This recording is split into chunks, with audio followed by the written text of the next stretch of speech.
Good morning to one and all. Today I would like to discuss real analysis paper in fourth semester. Already we discussed lot of problems and theorems in this unit. Now I would like to discuss some more theorems on Cauchy sequence.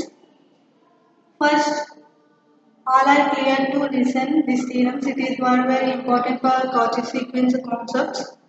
First theorem, every Cauchy sequence is bounded. Already we discussed two theorems in this Cauchy sequence. What is the theorems? Every convergent sequence is Cauchy sequence, as well as every convergent sequence is Cauchy sequence. Now I would like to discuss today every Cauchy sequence is bounded. ఇక్కడ ఏం చెప్తున్నారు, ఒక కాచీ sequence కనుక తీసుకుంటే అది bounded అవ్వాలంట. అంటే ఏం చెప్పాలి, బౌండెడ్ అవుతుందా లేదా అనేది మనం చెప్పాలి. సో దీనికోసం మనకేం తెలుసండి, కాచీ సీక్వెన్స్ యొక్క డెఫినేషన్ తెలుసు. ఆ డెఫినేషన్ వైజ్ మనం బౌండెడ్ అని చూపిస్తాం అన్నమాట. ఇప్పుడు ఈ థియరమ్ని ఎలా సాల్వ్ చేయాలో చూద్దాం.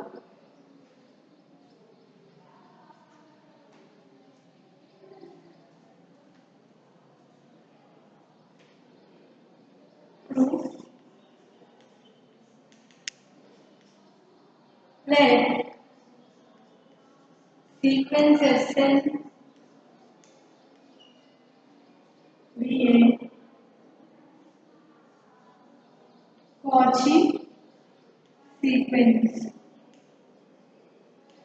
ఏం తీసుకున్నాను, Sn అనేది ఒక Cauchy sequence అని తీసుకున్నాను. సీక్వెన్స్ అని తీసుకున్న తర్వాత నాకు ఒకటి తెలుసు, ఏంటి డెఫినేషన్. డెఫినేషన్ ఏంటంటే మనకి epsilon greater than 0 there exists m belongs to n there exists such that mod p minus q less than epsilon for all pq greater than m. pq greater than m. So మనకి అది definition. ఏం definition, Cauchy sequence యొక్క Cauchy sequence యొక్క definition. So ఇప్పుడు మనం sequence yes అనేది Cauchy sequence అని తీసుకున్నాం. ఇప్పుడు ఏం చూపించాలి, లెట్ ఎప్సిలాన్ గ్రేటర్ దాన్ 0. అంటే మనకి Cauchy సీక్వెన్స్ అనేది ఏంటి, రియల్ నెంబర్స్ కాబట్టి 0 to 1 తీసుకుంటాం కాబట్టి ఎప్సిలాన్ అనేది 0 to 1 ఎనీ పాయింట్ అవ్వచ్చు కాబట్టి విచ్ ఈజ్ అంటే గ్రేటర్ దాన్ 0 అంటే which is nothing but equal to 1 కదా. అంటే 0 కన్నా పెద్ద వాల్యూస్ లో 1 కూడా ఈక్వల్ కదా. 1 ఇది తీసుకున్నామంటే 0 అప్రోచెస్ టు 1 కాబట్టి ఎప్సిలాన్ ఈక్వల్ టు 1 కింద తీసుకున్నాము. ఏంటంటే ఎప్సిలాన్ ఈక్వల్ టు 1 అని తీసుకున్నాం. నెక్స్ట్ మనకి ఇంకేం కావాలి డెఫినేషన్లో, for m belongs to n అనేది మనం చూపించాలి. దానికోసం ఏదైనా ఒక సీక్వెన్స్ అంటే క్యూని నేను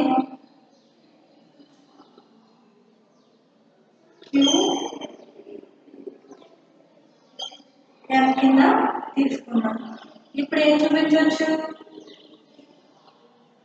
దీని ప్రకారంగా మనకి ఏమవుతుంది, మైనస్ క్యూ ప్లస్ లో m ఉంటుందా, లెస్ దాన్ ఎప్సిలాన్ వాల్యూ అంటే మనకి 1. నెక్స్ట్ అంటే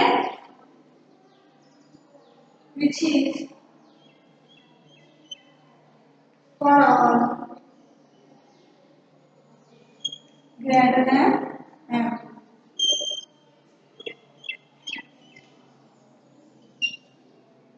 సో దీని ద్వారా మనకి ఏం రాసుకోవచ్చు, ఈ సీక్వెన్స్ మనం ఎలా రాసుకోవచ్చు,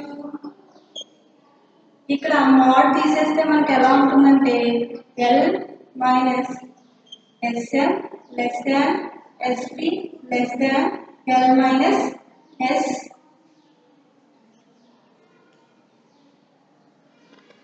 సో మీకు ముందు కాన్సెప్ట్లో ఏం చెప్పాను, కన్వర్జెన్స్ సీక్వెన్స్ డెఫినేషన్ చెప్పినప్పుడు మోడ్లో ఉన్న వాల్యూని ఇలా కూడా రాసుకోవచ్చని ఎక్స్ప్లెయిన్ చేయడం జరిగింది.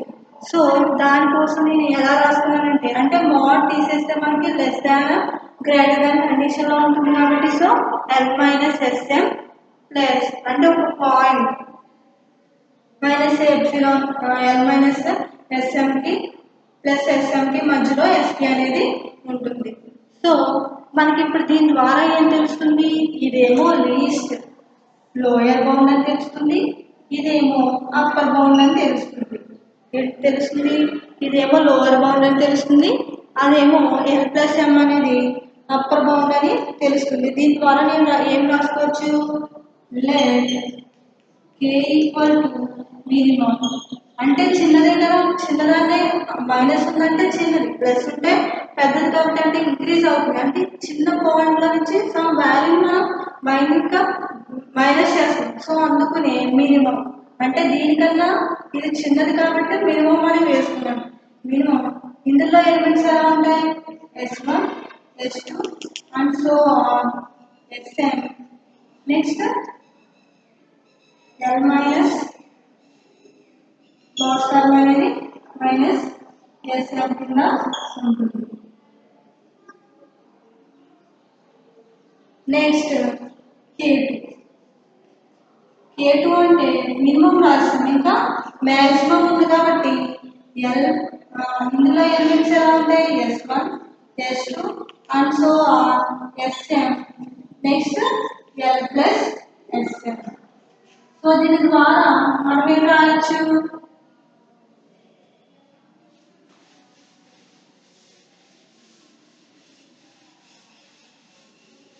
దీని ద్వారా మనం ఏం రాయొచ్చు, కే అంటే minus K1 less than SP less than K2. మీకు బౌండెడ్ చెప్పినప్పుడు, బౌండెడ్ డెఫినేషన్ చెప్పినప్పుడు లోయర్ బౌండ్ అప్పర్ బౌండ్ కనుక సాటిస్ఫై అయితే దాన్ని ఏమంటామని చెప్పాను, బౌండెడ్ అని చెప్పాను కాబట్టి. సో ఇదేమవుతుంది, therefore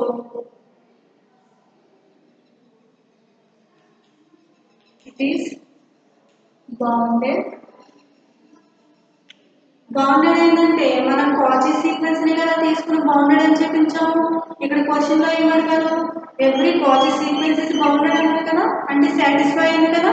therefore every Cauchy sequence is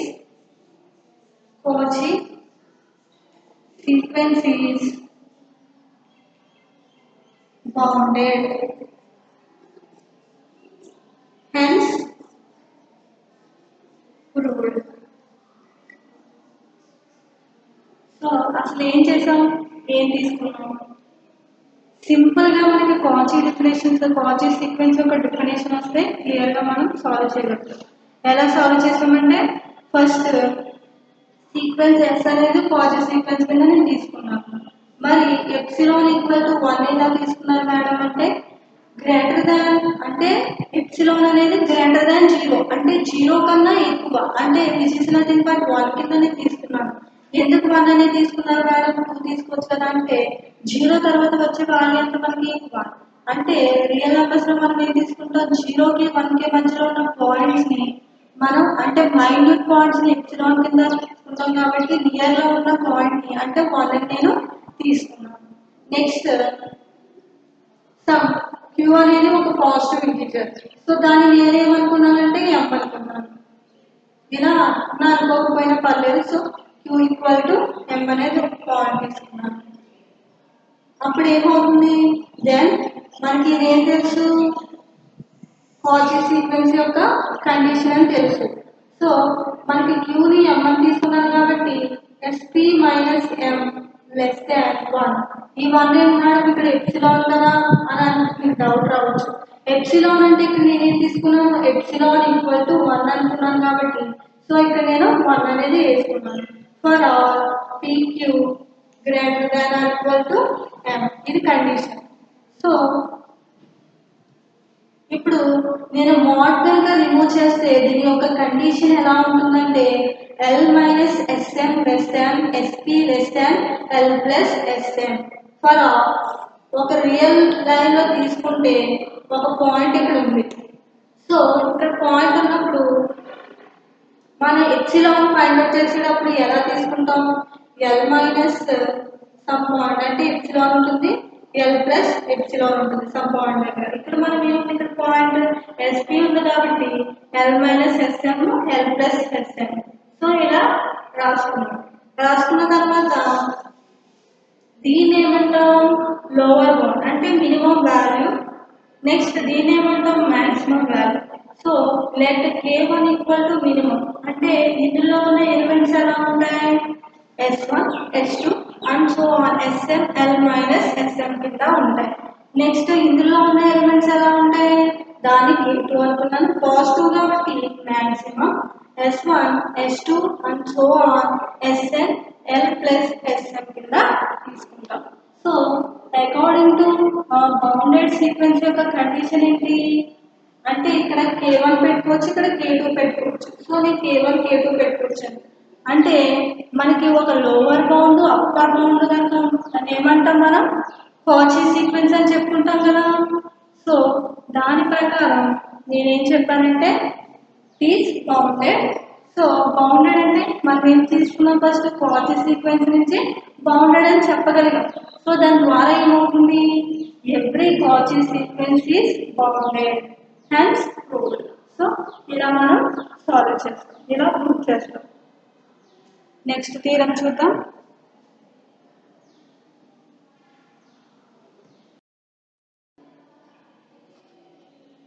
next theorem Bolzano Weierstrass theorem of sequence. ఏంటంటే థీరం పేరు Bolzano Weierstrass theorem of sequence.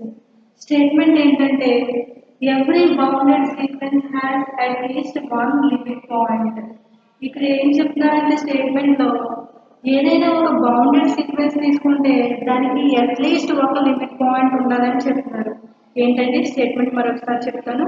Every bounded sequence has at least one limit point. ఏదైనా ఒక బౌండెడ్ సీక్వెన్స్ తీసుకుంటే దానికి ఒక లిమిట్ పాయింట్ అనేది ఎగ్జిస్ట్ అవుతుందని చెప్పాలి. నెక్స్ట్ ప్రూఫ్ ఏంటండి?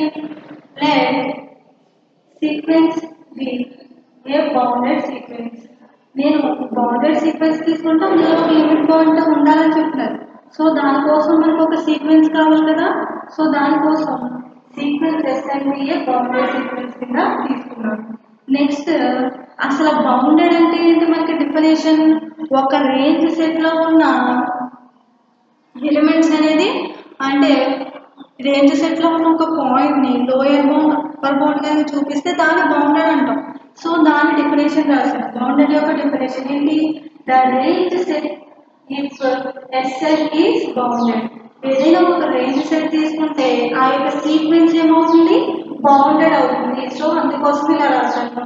ఏదైనా ఒక రేంజ్ సెట్ తీసుకుంటే దాని యొక్క సీక్వెన్స్ అనేది మనకి బౌండెడ్కి ఈక్వల్ అవుతుందని ఆ యొక్క కండిషన్ అంటే డెఫినేషన్ అనేది రాశాను.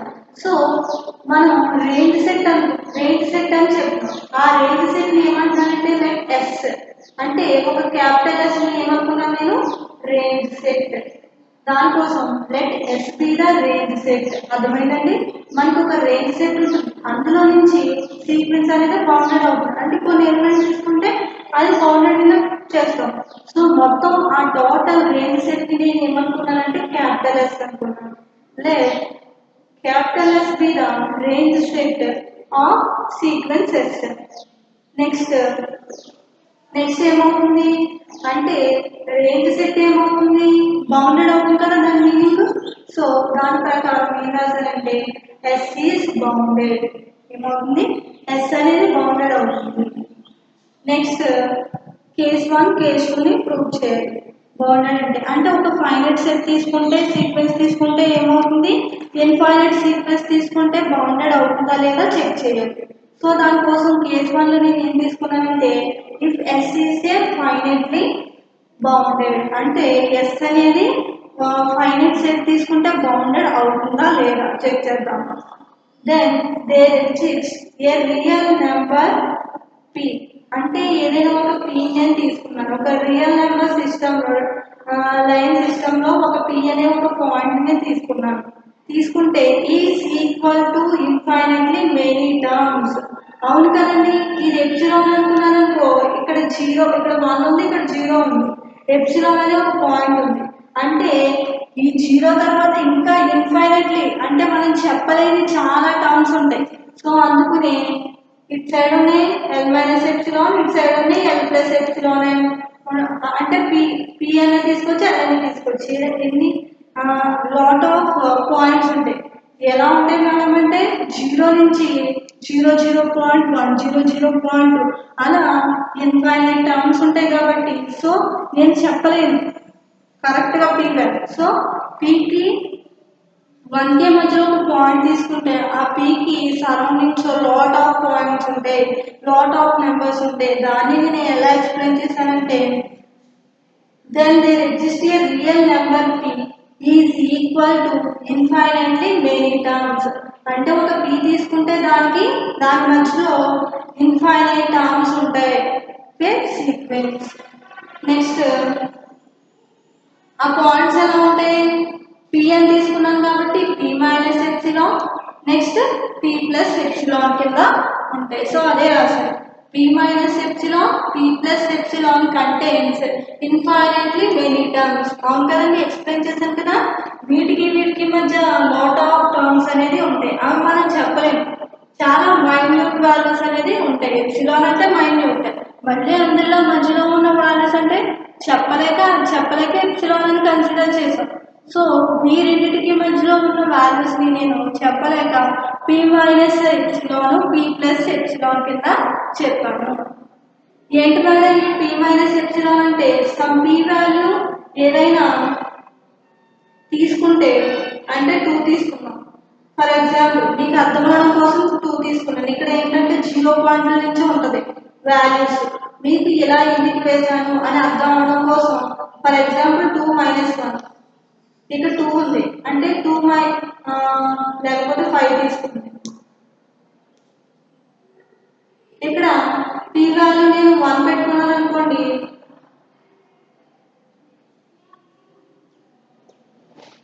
పెట్టుకుంటే నాకు ఏమవుతుంది -4 ఉంటుంది.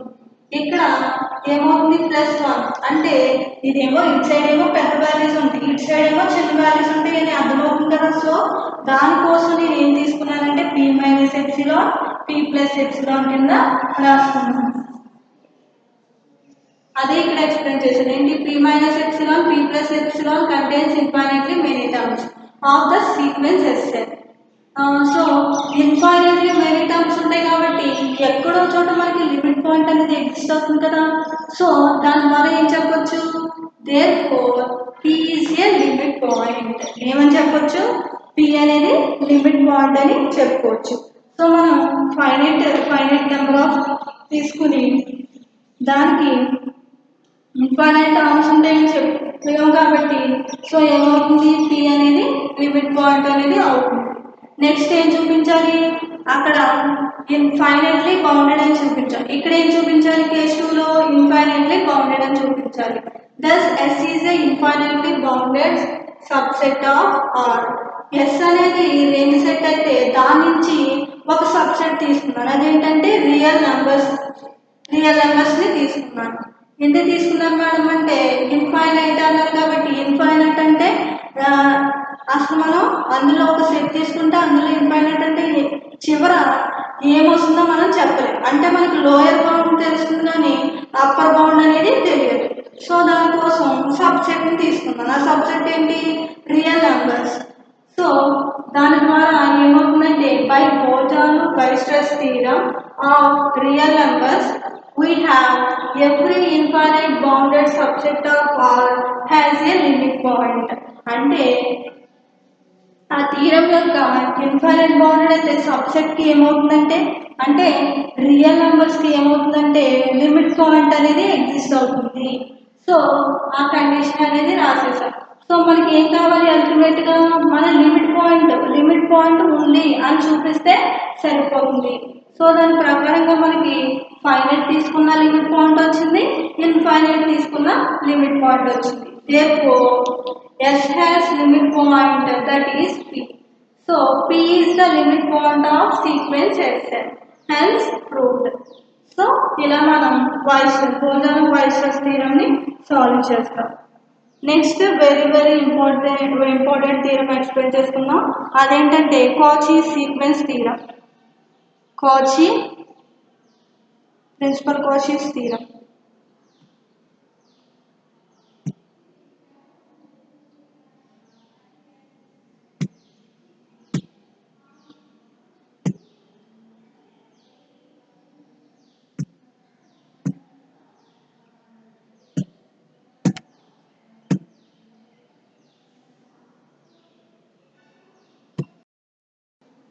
Next theorem general Cauchy principles theorem. ఇక్కడ మనకి ఏం చెప్తున్నారు statement, a sequence is convergent if and only it is a Cauchy sequence. ఏదైనా ఒక కన్వర్జెంట్ సీక్వెన్స్ తీసుకుంటే ఓన్లీ కన్వర్జెంట్ సీక్వెన్స్ అవుతుందని చూపించాలి. ఆల్రెడీ మీకు ప్రీవియస్ క్లాస్లో 2 థీరమ్స్ చెప్పాను. ఏ 2 థీరమ్స్ అంటే every convergent sequence is Cauchy sequence, అలాగే second every Cauchy sequence is convergent. ఈ 2 థీరమ్స్ కనుక మీకు వస్తే ఈ జనరల్ ప్రిన్సిపల్ థీరం అనేది ఈజీగా రాసేయచ్చు. ఆ ప్రూఫ్ వస్తే ఇందులో యాడ్ చేసుకుంటే సరిపోతుంది. సో అసలు ఫస్ట్ ఎలా చేయాలో చూద్దాం. Proof let Sn is a sequence. Sn అనేది ఒక సీక్వెన్స్ కింద తీసుకున్నాం. ఇప్పుడు ఏం చూపించాలి మనం? To show that sequence Sn is converges to if and only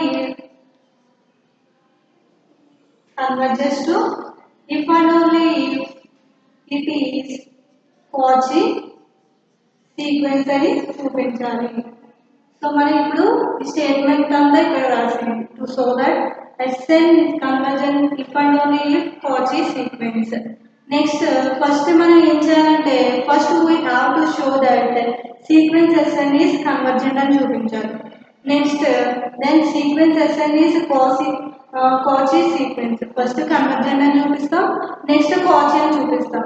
let sequence Sn be a convergent sequence and it is converges to L. మనకి convergent sequence అంటే ఒక లిమిట్ పాయింట్ అనేది ఉంటుంది. దాన్ని ఏమనుకున్నాం మనం? L. ఆ యొక్క పాయింట్ని L అనుకున్నాం. సో దాని ప్రకారం మనకి ఏమవుతుంది? దాని యొక్క డిఫినేషన్ లో వచ్చారు కదా ఒక condition, limit n → ∞ Sn = L. అంటే ఒక పాయింట్కి సీక్వెన్స్ అనేది చదువుతుంది. సో ఇప్పుడు ఏం చూపించాలి? To show that Sn is Cauchy sequence. అక్కడ కన్వర్జెంట్ ఇక్కడ ఏమని చూపించాలి? కాచీ సీక్వెన్స్ అని చూపించాలి.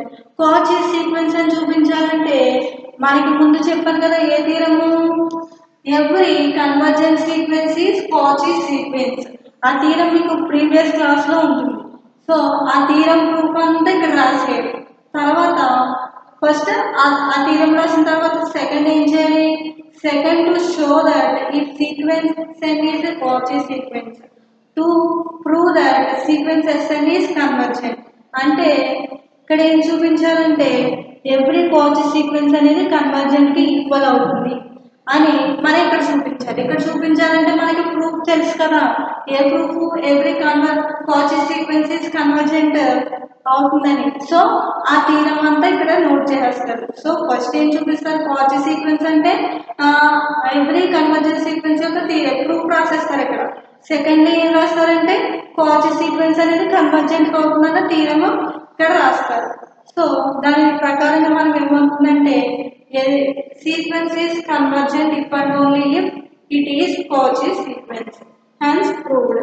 సో ఆ 2 థీరమ్స్ కనుక మీకు వస్తే ఇది వెరీ ఈజీ అవుతుందండి. ఇది వెరీ ఇంపార్టెంట్ అండి. నెక్స్ట్ క్లాస్లో Cauchy first theorem, next second theorem నేర్చుకుందాం. అలాగే వాటి మీద ప్రాబ్లమ్స్ కూడా చూద్దాం. Thank you one and all.